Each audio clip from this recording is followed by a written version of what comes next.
पंचकुला के रामगढ़ में स्थित प्राथमिक प्रशिक्षण केंद्र आईटीबीपी भानु के 60 साल पूरे होने पर एक भव्य कार्यक्रम का आयोजन किया गया। इस कार्यक्रम में आईटीबीपी के director general IPS Anish Dayal Singh मुख्य अतिथि के तौर पर पहुंचे और आईटीबीपी भानु के महानिरीक्षक ईश्वर सिंह दूहन भी विशेष रूप से मौजूद रहे। इस मौके पर director general ITBP Anish Singh IPS ने परेड की सलामी ली और बेहतरीन काम करने वाले जवानों को मेडल व प्रशस्ति पत्र देकर सम्मानित भी किया। आईटीबीपी भानु के महानिरीक्षक ईश्वर सिंह दूहन ने बताया कि इंडो चाइना लड़ाई के बाद आईटीबीपी का गठन किया गया। उन्होंने बताया कि आईटीबीपी एक गुरिल्ला कम इंटेलिजेंस फोर्स के रूप में काम करती थी। यहाँ जवानों की ट्रेनिंग की हर सुविधा उपलब्ध है और कई राज्यों की पुलिस ट्रेनिंग व डॉग स्क्वाड की ट्रेनिंग भी यहाँ करवाई जाती है।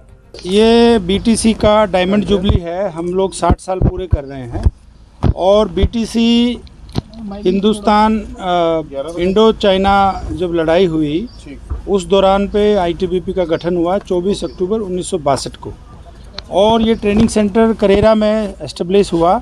उस टाइम पे मध्य प्रदेश पुलिस की डिप्लॉयमेंट थी वहाँ पर।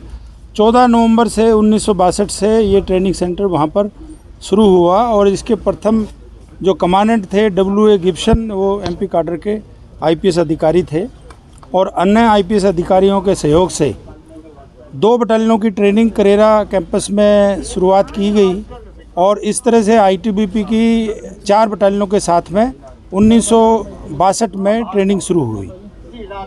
उसके बाद आईटीबीपी का शुरुआत में नॉन कन्वेंशनल रोल था। आईटीबीपी एक गुरिल्ला कम इंटेलिजेंस कम फाइटिंग फोर्स के रूप में आईटीबीपी का गठन हुआ था और उसके इंटेलिजेंस ब्यूरो के अंडर में थी ये और डीजीएस सिक्योरिटी के अंडर में थी।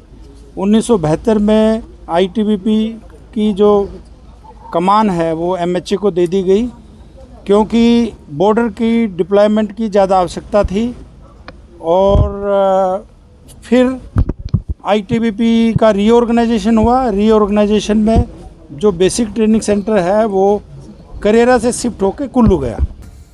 आपको बता दें कि ये प्रशिक्षण केंद्र 14 नवंबर 1962 को करेरा मध्य प्रदेश से 1977 में कुल्लू में स्थानांतरित किया गया था और उसके बाद 1992 में इसे पंचकुला के भानु में 335 एकड़ में चलाया जा रहा है। Bureau report, Punjab Kesari TV.